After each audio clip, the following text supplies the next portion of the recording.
আজকের ক্লাসে আমরা মধ্যবর্তী সংখ্যা সহ বাকি যে টপিকগুলো আছে সেইগুলো আমরা শিখব। মধ্যবর্তী সংখ্যা হচ্ছে যে দুইটা প্রান্তীয় সংখ্যা দেওয়া থাকবে, এর মাঝখানে এমন একটি সংখ্যা চাওয়া হবে যেটি কিনা এই এত থেকে যত বড়, এই পরের সীমানাটা থেকে তত ছোট, এরকম সংখ্যাটাকেই আমরা বলতেছি মধ্যবর্তী সংখ্যা। এই মধ্যবর্তী সংখ্যা নির্ণয়ের জন্য আমাদের বিভিন্ন বাজারের বইগুলোতে সহজ একটা টেকনিক দেওয়া আছে যে সংখ্যাগুলো যোগ করে 2 দ্বারা ভাগ, যোগ করে 2 দ্বারা ভাগ। কিন্তু এটা করলে আমরা ডিরেক্ট মধ্যবর্তী সংখ্যাটা সম্পর্কে জানতে পারবো। কিন্তু যদি বলা হয় এই এত থেকে যত বড় তত থেকে তার 3 গুণ ছোট, দ্বিগুণ ছোট বা আড়াই গুণ ছোট, তাহলে কিন্তু আমরা এই যোগ করে 2 দ্বারা ভাগ করলে পারবো না। কাজেই বন্ধুরা, আমরা এইটা সম্পর্কে ক্লিয়ার ধারণা নেওয়ার জন্য আমার সঙ্গেই থাকুন। তো এখানে যে মধ্যবর্তী সংখ্যার যদি নির্ণয় করা হয়, আমি প্রথমত একটা এখানে 2x তাদের অন্তরকে, অর্থাৎ যদি দুটো মধ্যবর্তী সংখ্যা দেওয়া থাকে তাদের যে বিয়োগফল বা অন্তর, তাদের পার্থক্যটাকে সমান 2x ধরবো। 2x ধরে x এর মান বের করার পর একটা সীমানা থেকে আর এক সীমানা, যে x এর মানটাই হচ্ছে উত্তর। আচ্ছা বন্ধুরা, আমরা উদাহরণের সাহায্যে আমরা পরবর্তীতে এটা বুঝতে পারবো। একটি সংখ্যা 20 থেকে যত বড় 30 থেকে তত ছোট, সংখ্যাটি কত? অর্থাৎ মধ্যবর্তী সংখ্যার এটি একটি অঙ্ক, যেটা আমি এই বইগুলোতে এভাবে দেওয়া আছে। 20 যোগ 30 ভাগ 2 50 ভাগ 2 সমান 25। অনেকেই মনে করতে পারেন যে এত সুন্দর একটা টেকনিক থাকতে আমি কেন ঝামেলায় যাব। আমি আপনাদের এভাবে করার পরামর্শ দিচ্ছি, যেটা হচ্ছে এদের যে পার্থক্য দুই সীমানার সংখ্যার 30 এবং 20, এই 30-20-এর পার্থক্য হচ্ছে 10। এই 10কে আমরা 2x ধরবো। অর্থাৎ একটি সংখ্যা এই 20 থেকে যত বড় ধরি সংখ্যাটা এই জায়গায় আছে, আবার 30 থেকে তত ছোট, অর্থাৎ এই যে রাস্তাটা, এই রাস্তাটার পরিমাণ একটা নির্দিষ্ট x, আবার এই রাস্তাটা ঠিক ততটুকুই। তাহলে এই টোটাল রাস্তাটা হলো আমাদের x, আর x হচ্ছে 2x। তাহলে আমরা বলতে পারি 2x হচ্ছে দুই প্রান্তীয় সংখ্যার পার্থক্য। এই কারণে আমি বলছি 2x সমান 10, তাহলে x সমান হচ্ছে 5। তা x সমান 5 হলে সংখ্যাটি কি 5? না বন্ধুরা, সংখ্যাটি হচ্ছে 20 থেকে 5 বড়, আবার 30 থেকে 5 ছোট। তাহলে আমরা এভাবে 20 যোগ 5 সমান 25 বের করতে পারি, অথবা 30 বিয়োগ 5 সমান 25 বের করতে পারি। যে কোনো এক সাইড থেকে আমরা বের করতে পারি। বন্ধুরা, এভাবে যদি আমরা বের করি তাহলে যে কোনো পরবর্তীতে যদি বলে দ্বিগুণ 3 গুণের অঙ্ক, তাহলে সেটা আমরা খুব সহজেই বের করতে পারবো। কিন্তু যোগ করে 2 দ্বারা ভাগ যদি করি, তখন কিন্তু আমরা সব ক্ষেত্রে এই অঙ্কটা আমরা করতে পারবো না। এখন এই অঙ্কটাই আমি একটু বাড়িয়ে যদি দেই, যে একটি সংখ্যা 20 থেকে যত বড় 35 থেকে তার দ্বিগুণ ছোট, সংখ্যাটি কত? দেখেন, যত বড় তত না বলে তার দ্বিগুণ ছোট বলল। তো যত বড় তার তত যদি না বলে দ্বিগুণ ছোট বলে, তখন আমরা কি করব? ধরি সংখ্যাটা যে কোনো একটা অবস্থায় আছে, তাহলে 20 থেকে যত বড়, তো 20 থেকে এতটুক বড় বা এক্স পরিমাণ বড় ধরি, আর 30 থেকে এই পরিমাণের দ্বিগুণ ছোট, তাহলে 1 গুণ এই দ্বিগুণ। তাহলে মোট রাস্তা কতটুক হলো আমাদের? মোট রাস্তা হলো এটা, এতটুকু অংশ x, এতটুকু অংশ x এবং এতটুকু x, টোটাল হচ্ছে 3x। আর এই 3x হলো 35 থেকে 20-এর পার্থক্য। তাহলে 3x সমান হচ্ছে 35 থেকে 20-এর পার্থক্য হচ্ছে 15, তাহলে x সমান হচ্ছে 5। তাহলে সংখ্যাটি 5 পরিমাণ বড়, অর্থাৎ বামের সংখ্যাটি থেকে বা ছোট সংখ্যাটি থেকে 5 বড়, আর 35 সংখ্যাটি থেকে 10 ছোট।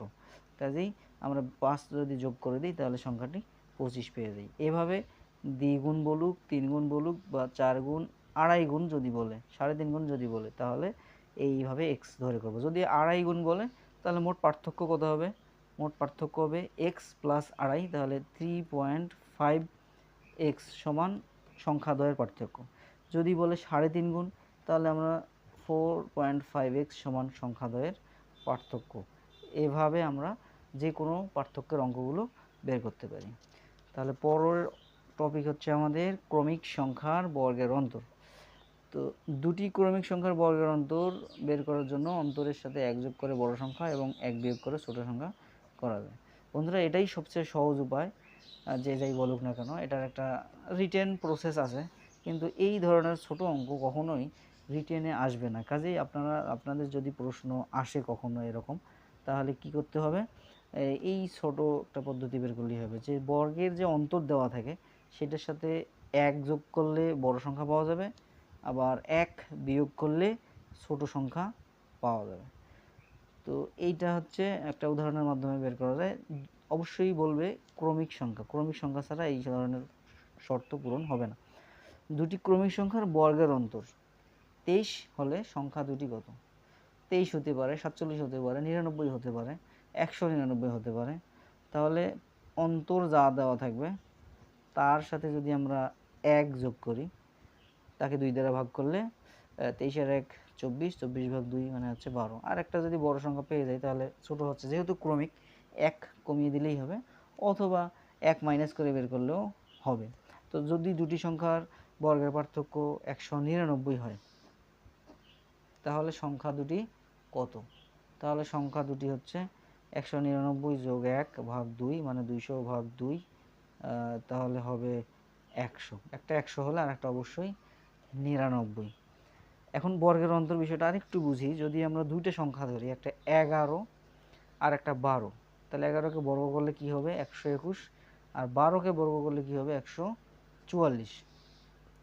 তাহলে এই যে 144 এবং 121-এর পার্থক্য কত, সেটি হচ্ছে আমাদের এই প্রশ্নটা দেওয়া ছিল। তার মানে আমরা এই সিধা পাশ থেকে বের করলাম, কিন্তু প্রশ্নটা আসবে উল্টা পাশ থেকে, অর্থাৎ বর্গের অন্তরটাই দেওয়া থাকবে, আমাদের বের করতে হবে সংখ্যা দুটো।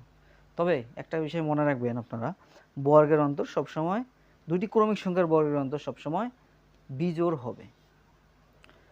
এবারে আমরা সংখ্যার ধারণা অধ্যায়ের আরেকটি গুরুত্বপূর্ণ টপিক, সেটা হচ্ছে ভাজক সংখ্যা নির্ণয়। ভাজক সংখ্যা নির্ণয় সম্পর্কে আলোচনা করব। তো ভাজক সংখ্যা কি সেটি আগে আমাদের জানতে হবে। ভাজক সংখ্যা হলো একটি সংখ্যাকে কি দিয়ে ভাগ করা যায়, কিন্তু কতগুলো ভাগ করা যায় সেটি হচ্ছে ভাজক সংখ্যা, কিন্তু কি দিয়ে ভাগ করা যায় সেটি হচ্ছে ভাজক। এই ভাজক কথাটি আমাদের বিভিন্ন জায়গায় বিভিন্ন ক্ষেত্রে প্রয়োগ করতে হতে পারে বা হবে। তো এই কারণে আমাদের ভাজকটাকে আর কি নামে ডাকা যায় সেটি আমাদের অবশ্যই মুখস্থ রাখতে হবে। একটি হচ্ছে ভাজক, একটি হচ্ছে উৎপাদক, গুণনীয়ক, এবং এর ইংলিশ নাম হচ্ছে ফ্যাক্টর বা ডিভাইজর।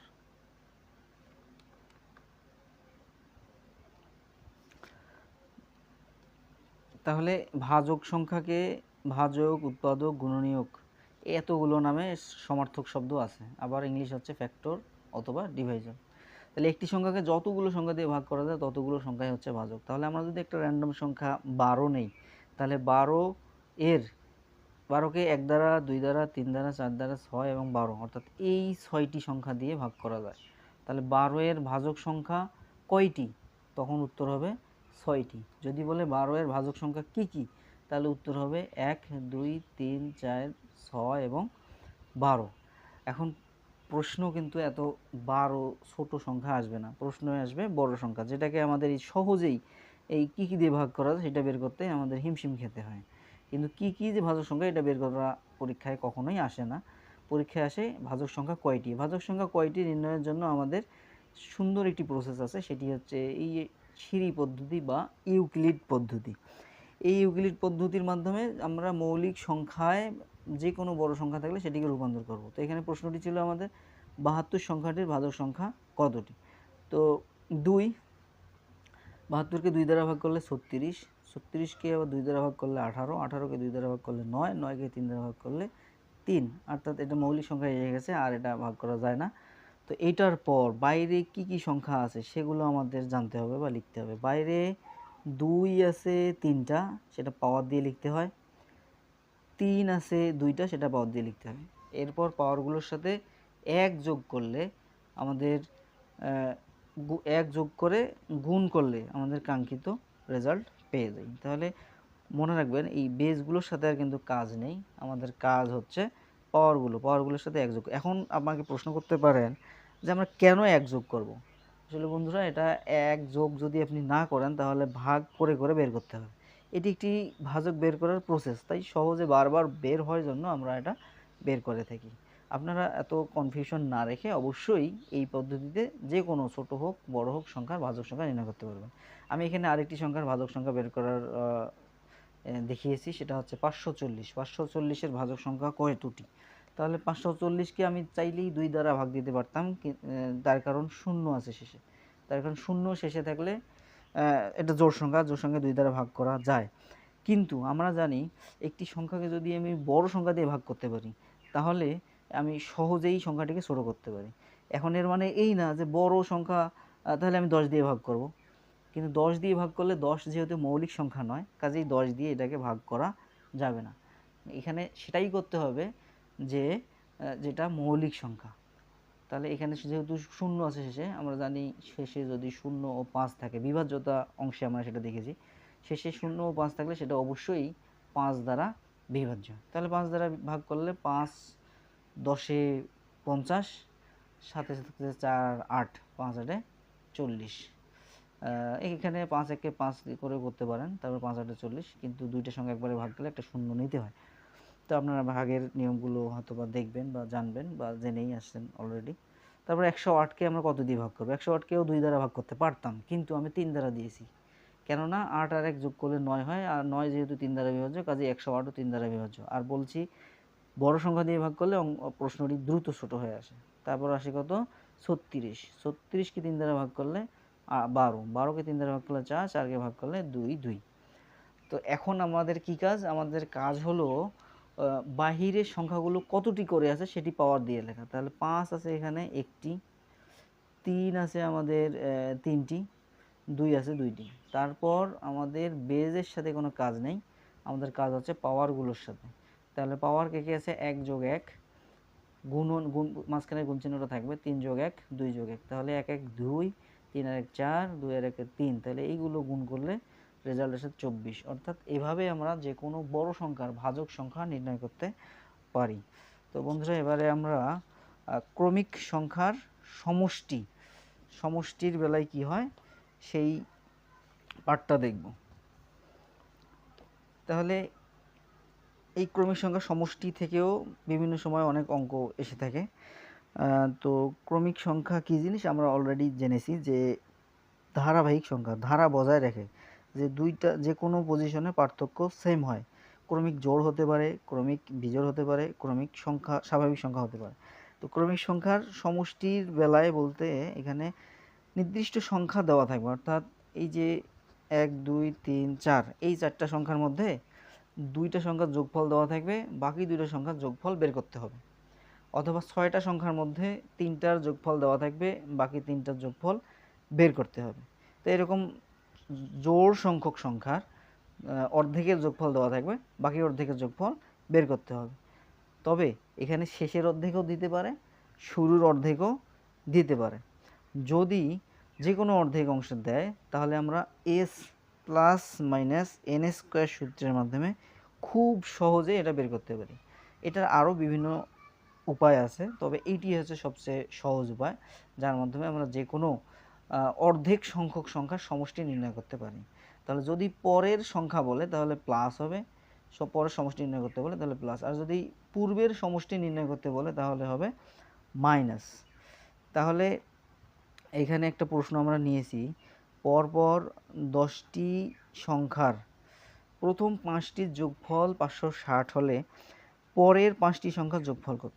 বন্ধুরা দেখতে পাচ্ছি এখানে প্রথম 5টির যোগফল দেয়া আছে, যেটাকে আমরা এস বা সামেশন হিসেবে চিহ্নিত করছি। তারপর পরের 5টি সংখ্যার যোগফল চাওয়া হয়েছে। এই যতটি সংখ্যার যোগফল চাওয়া হয়েছে ততকে এন দ্বারা প্রকাশ করা হয়। তাহলে এই কারণে আমরা এখানে 560 যোগ n স্কোয়ার, n এর মান 5, তাহলে 5 স্কোয়ার মানে 25, তাহলে 560 আর 25 হচ্ছে 585। এই প্রশ্নটি বিভিন্ন পরীক্ষায় এসেছিল। এখন এখানে আমি একটা নোটস দিয়েছি, আপনারা একটু খেয়াল করে দেখেন। সমষ্টিকে সরাসরি 5 দ্বারা ভাগ করলে মধ্যবর্তী বা গড় সংখ্যা পাওয়া যায়। যে কোনো ক্রমিক সংখ্যার সমষ্টিকে যদি আমরা তত দিয়ে, যতটা সংখ্যার সমষ্টি দেওয়া আছে তত দিয়ে ভাগ করি, তাহলে তাদের কি পাওয়া যায়? তাদের গড় পাওয়া যায়। যেমন এখানে 560-কে যদি আমরা 5 দিয়ে ভাগ করতাম তাহলে সংখ্যা আসতো 112। এই 112 হচ্ছে মধ্যবর্তী সংখ্যা। তো এর পূর্বে আছে 2টা, আবার পরেও 2টা আছে। এই হচ্ছে 5টা সংখ্যার যোগফল। 5টা সংখ্যার যোগফল হচ্ছে 560। এটা হচ্ছে গড়ের সেন্স, গড় থেকে আমরা এভাবে বের করতে পারি। একইভাবে আমাদের বের করতে বলছে পরবর্তী 5টা সংখ্যা। তাহলে পরবর্তী 5টা সংখ্যা কি?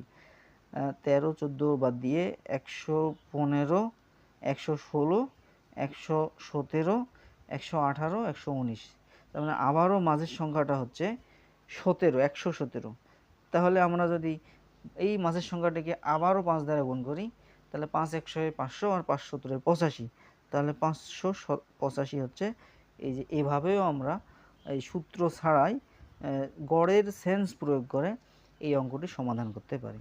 তাহলে মূল কথা হলো, যতটি সংখ্যার যোগফল দেওয়া থাকবে তাকে যদি তত দিয়ে ভাগ করি, তাহলে আমরা মধ্যবর্তী সংখ্যাটি পেয়ে যাব। আর মধ্যবর্তী সংখ্যা প্রথম 5টির পেলে পরের ঠিক 5 ধাপ পরে আমরা পরের 5টি সংখ্যা যোগ করব। বন্ধুরা, এভাবে আমরা গুণের যদি কথা আসে, এরকম অনেক অঙ্ক পরীক্ষায় এসে যায় যে গুণের ক্ষেত্রে সেই প্রশ্নটা কিভাবে সমাধান করা যায় সেটি করব। এটাও ধারাবাহিক বা ক্রমিক সংখ্যার অঙ্ক, যে কোন 3টি ক্রমিক সংখ্যার গুণফল 120। তাহলে এটা করার জন্য আমরা ইউক্লিড বা সিরি পদ্ধতি প্রয়োগ করব। আবার আপনারা ছোট ছোট প্রশ্ন হলে এরকম 3, 4, 5 এর গুণফল 120 নাকি 4, 5, 6 এর গুণফল 120 এটা মুখে মুখেও করতে পারেন। তবে যদি বড় সংখ্যা আসে তাহলে অবশ্যই আপনারা মুখে মুখে না করে, তার কারণ মুখে মুখে অনেক সময় ভুল হওয়ার চান্স থাকে, এইভাবে সিরি পদ্ধতি প্রয়োগ করে বড় সংখ্যা কোন 3টি সংখ্যার গুণফল বা কোন 3টি ধারাবাহিক সংখ্যার গুণফল সেটি বের করবেন। তো সেটা হলো 120কে ইউক্লিড পদ্ধতিতে ভাঙার পর এভাবে ভাঙলাম। ভাঙার পর আমরা বড় যে মৌলিক সংখ্যাটা আসে সেই সংখ্যাটা নেব। এই যে আমি এখানে বড় মৌলিক সংখ্যা 5কে নিয়েছি। 5 নেয়ার পর এই যে বাকি যে গুণনীয়কগুলো আছে সেগুলো দিয়ে আমাদের সংখ্যা বানাতে হবে। কি সংখ্যা বানাতে হবে? যে 2 × 4, 4 × 8। এখন 5-এর সাথে তো 8-এর ডিফার অনেক, কিন্তু আমাদের হতে হবে ক্রমিক। তার মানে হয় 6 হবে, অথবা 6-এর পরেরটা 7 হবে, অথবা প্রিভিয়াসে হয় 4 হবে অথবা 3 হবে, এইরকম হতে পারে। তাহলে আমরা যদি 3 × 6 করি তাহলে দেখা যাচ্ছে 5-এর পর 6 আসে। আবার 2 × 4 করলে 5-এর আগে 4 আসে। তাহলে সংখ্যাটি আমরা 4, 5, 6 পেয়ে যাই। এভাবে আবার আরও এর ভিতরেই আরেকটা প্রশ্ন করতে পারে যে 3টি ক্রমিক সংখ্যার গুণফল 120 তাদের সমষ্টি কত? তো এই অঙ্কটাও করার জন্য আমাদের প্রথমে কি করতে হবে? সংখ্যা 3টি বের করতে হবে, তারপর যোগ করে দিলেই আমাদের অ্যান্সার পেয়ে যাব। বন্ধুরা, আমরা এর মাধ্যমে সংখ্যার ধারণা অধ্যায়ের একদম 1-2 থেকে সব ধরনের বেসিক আলোচনা শেষ করলাম।